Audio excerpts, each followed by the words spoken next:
And we are live. Welcome back, everyone, to Beyond the Tool Belt, episode 299. I am your host, Ty Cobb Backer, and thank you for joining us on this Wednesday edition that we are actually streaming on Friday live. We will be back after our short intro from our sponsors.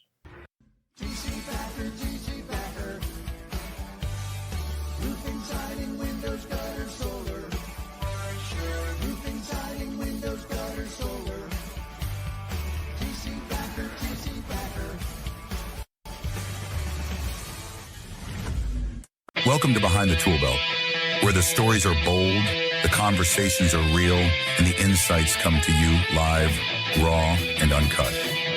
Every week, host Ty Cobb Backer sits down to bring you the stories, the struggles, the lessons learned, and the wins. No filters, no scripts, just the truth. Please welcome your host of Behind the Tool Belt, Ty Cobb Backer. Hey, welcome back, everybody, and happy Friday. Happy Friday. I bet you were all concerned that we weren't going to do the show this week. Well, we are. And here we are. And I like Fridays. Fridays are good. Fridays are usually a good start to the weekend, getting ourselves prepared for Monday. It gives us a couple extra days there to get the week started. And I know I'm finishing off the week strong here. Hopefully you guys are as well. I had the opportunity on Monday to get poured into from some entrepreneurs from some different industries. And then I actually had the privilege to reciprocate the same to them. You know, I got to pour into some entrepreneurs, and big shout out to Tony Watley and the 365 Driven Mastermind Group, coaching, all that good stuff. So Tony, thank you. Thank you for hosting such an amazing event on Monday. I know I got a lot out of it. I know I'm charged. I'm still suffering a little bit from jet lag. But it was well worth it. It was definitely one of those events that I couldn't afford not to attend. And now I'm ready to pour into our team. And now that Tony has my cup fulleth. How do you say that? Full. We'll go with full. So anyhow, now that I'm done being deliberate here, I want to also remember to plug our golf tournament.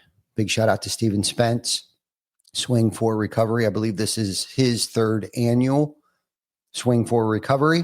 It is a charity event for roofers in recovery, which is a nonprofit. I believe like a 401c, one of those things. I know that Kimberly and Paul Reed have worked their butts off, and Erico and a few other people that sit on the board over there, to open up a rehab facility in Colorado. It's called Hope in the Valley. So I know it used to cost about $15,000 to send somebody to rehab. I'm not sure what that cost is, even though that was several years ago. It's probably still the same price, even though they have their own rehab now. And it's devoted and dedicated to those of us in the roofing industry, in the space. If anybody in our space is suffering from alcoholism or drug abuse or anything like that, please do not hesitate to reach out to one of us, and we'll see if we can't find you some help. So anyhow, back to our episode here, Beyond the Tool Belt. What's up, everybody? Good to see you, and welcome back to Beyond the Tool Belt. Today marks a milestone for us. It is episode 299. I need to pause, and let that sink in for a second. 299 episodes, 299 weeks of showing up, turning on the mic, and having conversations with you all about business, leadership, mindset, and life. If you've been with us on this journey from day one, you are family. And if you're just now tuning in for the first time, welcome to the crew. You picked a great episode to start with, because today we're going deep on something that I think every leader, every business owner, parent, and quite honestly, every human needs to hear right now. Okay. And here's what we're talking about today. We're going to talk about staying focused on the 90%. That's right. instead of letting the 10% that's going wrong take all the attention. We're going to talk about running, running instead of running from the problem, but running towards the problem, because those obstacles that we're facing, they're not roadblocks. They're the road. And I'm kind of getting sort of this topic a little bit from a book that I read a long time ago, which I should probably dive back into, but it's called The Obstacle is the Way by Ryan Holiday. This is going to be a very real conversation. It's kind of where I'm at. And typically each week that we do these things, the topics that I come up with isn't something I just kind of randomly pull out of my ass. It's my experiences. It's where I'm at. It's where I've been. It's where I want to go or where I'm going and the things that I'm trying to avoid, and really just sharing my experience, strength, and hope on kind of where I'm at. So because, I've got problems too. You do. We all do.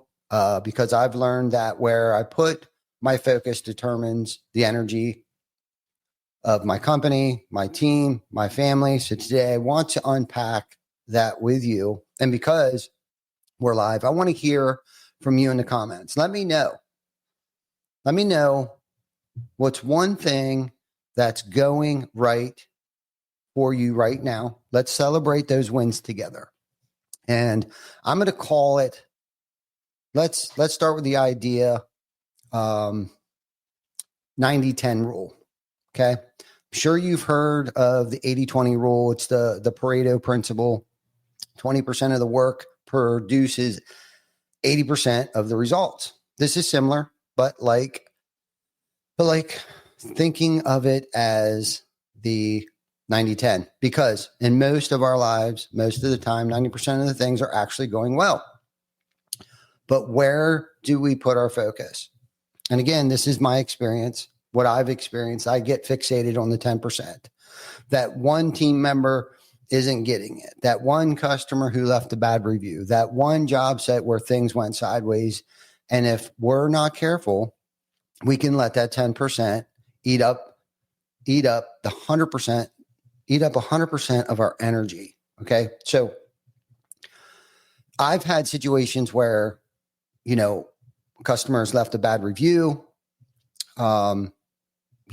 We've had weeks where, or days where, we do, multiple projects and they went smoothly. Installs went smooth. Customers happy. Crew's on time. Everything's tight. And then we had one roof where the crew ran into a problem. The materials were delayed. The customer wasn't happy. And guess what? My brain wanted to focus. Guess what my brain wanted to focus on? Right? It wanted to focus on that one problem, not the 9 other projects that we might have had going on. That one problem consumed me. And look, we had to fix it. But if I stayed there too long, I forgot that the other 9 families are thrilled. The 9 crews did excellent work. The 9 team members are out there feeling good about what they delivered. The challenge is to fix the problem and then reshift your energy back to the 90% that's working so you can keep building momentum. So drop in the chat. Okay. What's something in your business, in your life, at home, or your department that's going right now, big or small? Maybe a new hire that is crushing it. Maybe a process, got fixed. Maybe you hit your sales goal this week. Let's give that 90% some attention and let's celebrate that thing together. Okay. So talk about the 10%. Let's not run from the 10%. That doesn't mean we run from the 10%. Okay. Running towards the 10% instead of away from it. Okay. Here's the temptation. When something feels hard, we avoid it. I mean, I think that's just the thing that us human beings avoid, uncomfortability. Okay. The tough, that we avoid that, tough conversation with a team member, that systems that, the part of the system that's broken, that might take the whole week to fix. That relationship that's strained and uncomfortable. Our brains want to stay safe and comfortable. And we hope it goes away. We hope it works itself out. But the issue is that in most cases, it never does. So there's a phrase that comes in. Okay. The obstacle is the way. It comes from Ryan Holiday's book by the same name. The obstacle is the way. And it really is rooted in Stoic philosophy. The idea is that things that stand in the way is your way. They're not there to stop you. It's there to shape you. If you lean into it, okay, and I'm guilty of this. I want to run from pain. I don't like discomfort. I want to be warm and cozy and snuggled on the couch and eating Cheetos. But I can't always do that. That's not fixing the issues. And right now, kind of where I'm at, and again, I'm sharing with you my experience because I am of that, stay focused on the 90%. This is happening for us. I get to do this. I don't have to do this, but I get to, I try to, Vic and I were having a conversation a few weeks ago, and, I don't like change. And when change happens, good or bad, and I'm speaking in terms of good change, Janet and I got to experience something. She kept asking me, do you like it? Do you like it? Do you like it? And I wanted to say, no, it sucks. I think this sucks. And before I got to say that, I actually got to think about, why am I thinking that this sucks? So instead of saying this sucks, because I didn't want to take the wind out of her sails, because I could also see that she was enjoying the experience that we got to participate in. And I was like, you know what? It's different, and by me just saying that it's different, I could actually see through the change and see the potential benefits. I know me. And if I would have said that it sucked, I would have stayed stuck and wouldn't have been able to see through the suck part to realize how beneficial this will be for her, myself, and our family. But I decided to say, and she kind of looked at me funny because even though I said it's different, it wasn't necessarily the response that she was looking for, because I think she was waiting for me to say, like, this is amazing. But me being a human being, and a human being that doesn't like change, I wasn't down for a second, but I didn't want to solidify it by voicing that it sucked. I wanted to say, I didn't want to fake it either. You know what I mean? Because she would have knew that if I would have said, oh, this is great, she'd have knew right away. And I might as well have said that this sucked. But I decided to say, it's different. It's different. She asked me 2 or 3 other times, and I might have said it was different again. But I think because I already set myself on that path of trying to look through it for a minute and really play the tape the whole way through and realize, this is awesome. I really like this. I do. And sometimes, I sabotage myself. I guess that was the word that I was looking for. I'll sabotage myself right away, and I will cut myself off. I will block myself off with just a thought of this sucks, and not give myself the opportunity to actually see the benefits of how, yes, it's uncomfortable right this second. It's different. It's change. I don't understand it. I don't know how to use it yet. So by me just saying it's different, but in a positive note that it's different. So that's my spiel on, try to have, we have, I think, 15,000 thoughts a day. And I want to say at least 50% of them are negative thoughts about ourselves, telling ourselves that we can't do it. We can't move forward. I don't know how I'm going to handle this. And I don't know about you, but when I have days like that, I even dream weird shit, and I'll wake up in a funk. And I think a lot of that has to do with my train of thought, my paradigm, my outlook on things. And I'll talk myself right into a bad day in a minute. And I don't know about you guys, but I am sick and freaking tired of having shitty days, and it's a choice. It's a choice. It literally is a choice. And you can start your day over as many times. Things are going to come at you. You're going to have bad days, bad weeks, bad months. Shit. You could potentially even have a bad year. But how we handle it, I believe, is what defines us. Okay. If we run, we flee, we freeze. It's how we suit up and show up and get through situations that truly, it's not the situation that defines us, it's how we handle it. So ultimately, if you go through that pain, okay, ultimately you will get where you want to go, I guess was the point. So I've had a seasons where, things I had to do, like restructure teams. I had to let people go. People that weren't a good fit, or overhaul processes, right? Overhaul processes that we had used for years. Okay. Very uncomfortable stuff. I didn't want to do it, but those hard choices are the reason we're standing here today at episode 299 episodes with a company that's growing, a culture that's strong, and a team that's thriving. Okay. So what's one hard thing, okay, that you've been putting off? I want you to put it in the comments.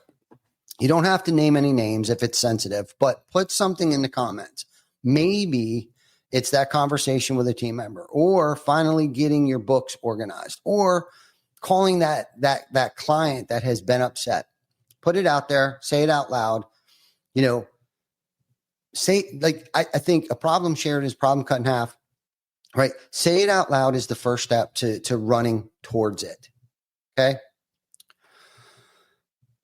But we can also make the good stuff better. Okay. Who's on here? I'm actually on the TC Backer thing. I don't know. I can see everybody's. I see Ben. Going right today is another opportunity. Let me see. What's Benjavitamin got to say here? Wait for it to pop up here. Oh, you guys must be over on the Beyond the Tool Belt page, man. There it is. Okay. So going right today is another opportunity to get better than yesterday. Additionally, growing the mindset that discipline equals freedom. Absolutely. Discipline, consistency, right? Just being consistent, consistently working out, consistently, eating right, consistently, even when you don't see the change, other people start to see it before you do. Notice that. Just keep suiting up and showing up. Okay. So here's the next step. Once you've run towards the problem, okay, and dealt with it, got to deal with it. Okay. Now go make the good stuff even better, right? Some people say, well, if it's not broke, don't fix it. Yeah, maybe no. Yeah, maybe no. Okay. We can always level up. Okay. This is how you build a winning culture. All right. You celebrate what's working and you raise the bar. Okay. If your team is doing a great job in with sales and they're following up, teach them to do it faster. Okay. We can get better. We can get faster. We can plug another job in this week. We can pick up the velocity always. And that's why we track everything. And if we don't, we're working on it. We're working on being able to track everything so we can improve the process. Some people might think, well, it's not broke. Why do we got to fix it? Why? So we can create more opportunities, so we can generate more revenue, so we can pay for the marketing, so we can buy nice things and have trucks and billboards and all the things. And we want to pump things out quicker, faster, easier, because we live in an Amazon world. And we have to understand that. We have to understand that everyone else is also living in an Amazon world. So we're trying to make this as seamless as possible, from when they call us to when we pick up the phone to when we book that appointment to how quickly they get their estimate. Unfortunately, Amazon has shifted our complete total culture on how the world operates today. Okay. You can simply get on your phone, order whatever you want, and ship it wherever you want. You can get on your phone. Okay. If you don't drive, you don't even have to drive today. If you're working, I guess you can afford an Uber. It's simply an app on your phone. You know where they're at, how far away they are, and who's the guy, the person's name, the color of the car, and all. I mean, that's just a world that we live in today. It's a digital, fast-paced, moving, and if you're not keeping up with the times, if you're not keeping up with the homeowner standards of what they become accustomed to, you're going to get left behind. So when your parent or your boss or someone is pushing you to do better, it's because they see the bigger picture. They see what's happening in the world today. And unfortunately, a lot of this stuff is very uncomfortable. Most people just want to show up, get a paycheck, and go home. But unfortunately, because of that type of mentality, it's holding the rest of us back to keep up with the rest of the world. And that's a completely different podcast in itself that we could talk about. You know what I mean? Like people just they don't get it. Like move your ass. Let's go. You're holding everybody back. Whether it's financially or time wise. And it's like your time, you're taking too much time and it's messing with my time and time I can't ever get back. And neither can a homeowner's time. So are we going to continue to waste homeowners' time?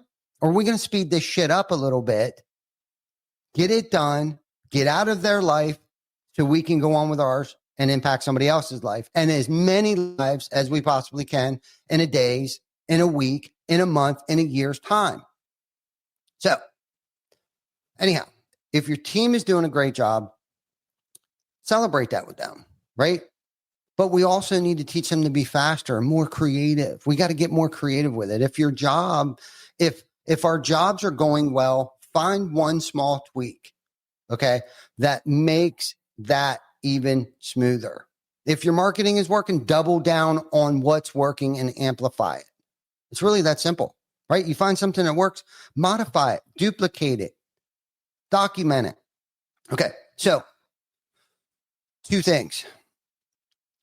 That helps build morale. It really does. Your team sees that I've noticed, right? And that I value what it is that they're doing. It creates a standard of excellence. Okay. And this is something that I've been standing in front of my pedestal or whatever the hell this thing is called, my soapbox, and have been screaming, standard of excellence and streamlining things and making the process easier. It's not because I'm a dick and I want to push you. It's because that's what our clientele expects. A standard of excellence, and get that shit done as affordably and as quickly as I possibly can, because we live in an Amazon world today. And if you're not keeping up, you're going to get left behind. We are going to get left behind. It's an AI world we live in today, bro. You know what I'm saying? It truly is, right? And people start to expect improvements. Okay. I don't want to rest on my laurels. I don't want to think how we got here and we can continue to keep doing it that way to get where we all want to go. Right. So we got to think a little bigger. Got to think a little brighter. We got to think a little further. And that's my job. My job is to think further, faster, quicker than anybody else in the room. That's my job today. And to keep this shit on the rails. And sometimes that can be a lonely, that could be, what did I say a couple of weeks ago? It was, heavy is the head that wears the crown. At times it can be the most fulfilling, rewarding job, but you can't be lazy. If you want to consider yourself an actual leader, your job is to pour into your team. It becomes no longer about you. Your paycheck is no longer provided by you. It is provided by those that are in your charge, that you are leading. And I don't know how much more clearly I can state that. Your paycheck is no longer provided by you. It comes from all of those that you lead, which means you have to pour into them, which means you actually have to work harder. And if you're not capable of doing that job for one reason or another, because you're not studying or you're not actually listening to what people are trying to tell you, or you're not doing things to better yourself in order to better other people, then maybe you're not fit to be a leader. It's not about the notoriety. It's not that I arrived and, hey, look at me and I have the authority and I have the right to be a dick. I have the right to take off whenever I please. That's not it. Wrong job. Wrong job. Your job is to improve other people, the quality of other people's lives. And it can be lonely. It can be grueling. You got to grind. You got to hustle. You got to pour into them. And it's okay if leadership isn't for you because you're a self-centered piece of shit and want to come to work and collect a paycheck. That's fine too. Or if you just want to make sales yourself, not have to worry about anybody else and continue to keep providing for yourself. We need those types of people in this world. We need great salespeople in this world. Just because you're a great salesperson doesn't mean you're a good teacher. Doesn't mean you're a great coach. In my job, honestly, I was thinking about this over the past couple of weeks, is I really want to train and lead and shift the way that people are leading today. Like that's my responsibility, at least from my experience on what I was taught and what I've learned and what I've read, is that my moral responsibility, obligation is to lead leaders differently, to teach them how to lead differently than it was in the 80s, where it was all about the numbers. It's all about this and it's all about that. And we're making cuts and we're doing this and we're doing that. If you surround yourself around enough like-minded people, all those things just seem to work out. But if you're in a room full of selfish, self-centered people who think they're leaders, okay, that is the type of environment, that is the type of company that worries about the numbers. That's all they talk about. Okay. And I'm not saying that they're not important. Do not get it twisted. But if everybody's actually doing their job, we don't have to make it about the money. We don't have to have this uncomfortable conversations about the money. But that also means I have to make it clear on what their role is and what their responsibilities are. Okay. And set an expectations, set goalposts, set deadlines, have uncomfortable conversations when they're not met. Okay. But that shouldn't be the focus point of every sales meeting. It should be that you're not pulling your own weight. You're in this for yourself, and we're not down with that. But we can give you grace to work on it. We'll coach you twice, maybe 3 times. If it continues to keep happening, you might have to go because you're not fitting the culture here.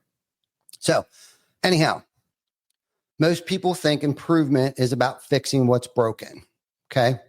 I'm getting back on topic here a little bit. Sorry, I got off the rails. If you know me, I never do that. I usually stick to the topic pretty well. Just kidding. Maybe. I don't know. I'll get back. Shoo-wee, I know I'm dry. Okay. Most people think improvement is about fixing what's broken. And yes, that is part of it. Okay. But real leaders know you also have to improve what's good. That's where you go from. That's where greatness comes from. That's where you go from good to great.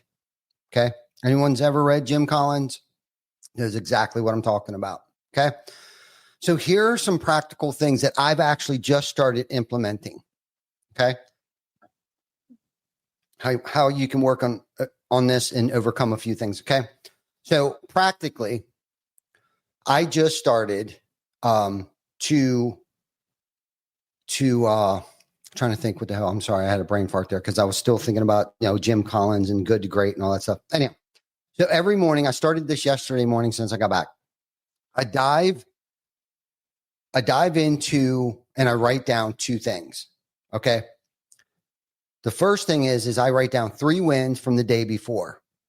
Okay. Because I don't want to stay fixated on the 10%. So I got to remind myself there was 3 wins yesterday.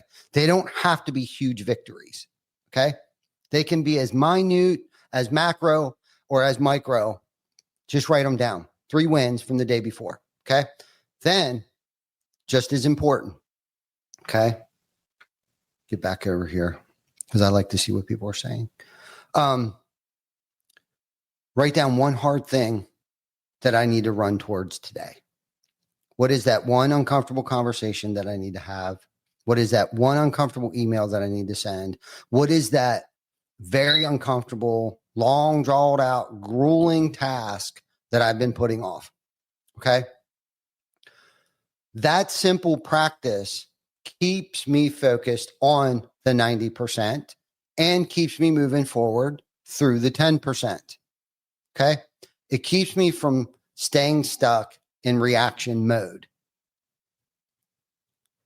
I've reacted. I've played fireman. I've done all of the things that I feel like I am so busy that I don't have time. Okay. Done that. I've done that. I'm trying to get better at focusing, yes, on the 90%. All the positive affirmations, all of them that we've talked about for years, for 299 weeks in a row. Okay. I say all that shit to myself in the morning. Sometimes it doesn't work. Sometimes I have to review the 3 wins, and it can be as simple as I just woke up. I am vertical and sucking air, because some people actually get the concept and know how valuable life is and health. Without health, you have nothing. Nothing. And we've talked about it before. If you're not taking care of yourself, that is the most selfish, self-centered thing that you could do. Not just for you, but everybody around you. Getting back to, you must work on yourself so you can pour into others if you want to be a leader of your household, a leader of a department, a leader of the company, a leader. And that defines why people are up higher on the organizational chart. If you're wondering why you continuously get pushed back on the organizational chart, ask yourself that question. Am I here to self-serve, or am I here to serve others? It's really that simple. I'm sorry, I keep kind of going back to that, but it kind of plays into it. So one hard thing, because everybody's watching you. As many things as I walk past, people watch me walk past them, I accept unacceptable behaviors. I can't do that. I can't do that anymore. So, like I said, that simple practice helps me stay focused on the 90% of what's going on. All right. It keeps me from getting stuck in that 10%, especially if I'm just simply writing down one thing. Go for it. Write down all 3 things. Write down all 10 things. Whatever you've been procrastinating over, start with the smallest. Start with the most important. However you have to organize that list, just do it. Just do it. I know I'm doing it, and I know I'm over it. And we're like, oh, I don't want to feel uncomfortable. Well, you feel uncomfortable by procrastinating. Walk through the shit, become a better human being, become more responsible, and stop putting shit off or putting it on to somebody else. I mean, shit, unless you can, delegate it. Maybe you just need help. I mean, that's a freaking concept in itself. Or maybe you just need to push it off on somebody else. So, anywho. So, here's your challenge, okay? As we're going to wrap up. We're going to wrap up episode 299 here. So, write down your 90%. What's going right, okay? Who's doing right, okay? Celebrate it. Share it with your team, okay? Write down the one hard thing you've been avoiding and take the first step towards fixing it today, okay? If you do that every day for 1 week, I promise you're going to feel lighter. You're going to feel better. You're going to feel better about yourself, more focused and more in control, okay? Because I've been slacking. I'm putting it out there, okay? Got to hold myself accountable. And maybe you guys will too hold me accountable. But most importantly, thank you. Thank you guys, okay, for being a part of the Behind the Tool Belt family for 299 episodes. You guys are the reason I keep showing up every week. And I'm so grateful for every comment, every DM, and every download that I receive on a daily basis, okay? If you think this episode hits home, share it with somebody you know who might need to hear this. Post your 90% win on your story. Tag me in it, okay? I want to celebrate that with you, okay? And remember, keep your energy on what's working. Keep making the good stuff better and never shy away from the challenges. That's how you grow, okay? This is Ty Cobb Backer, your Chief Energy Officer, signing off from episode 299 and reminding you the obstacle is the way. Let's go.